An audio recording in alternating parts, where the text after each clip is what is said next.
ها أنتم أولئك تحبونهم ولا يحبونكم وتؤمنون بالكتاب كله وإذا لقوكم قالوا آمنا وإذا خلوا عضوا عليكم الأنامل من الغيظ قل موتوا بغيظكم إن الله عليم بذات الصدور.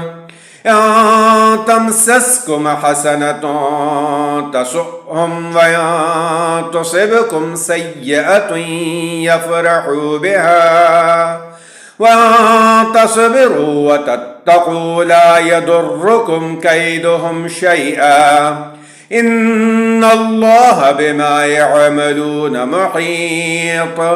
وإذا غدوت من أهلك تبوئ المؤمنين مقاعد للقتال والله سميع عليم. إذ همت طائفتان منكم أن تفشلا والله وليهما وعلى الله فليتوكل المؤمنون.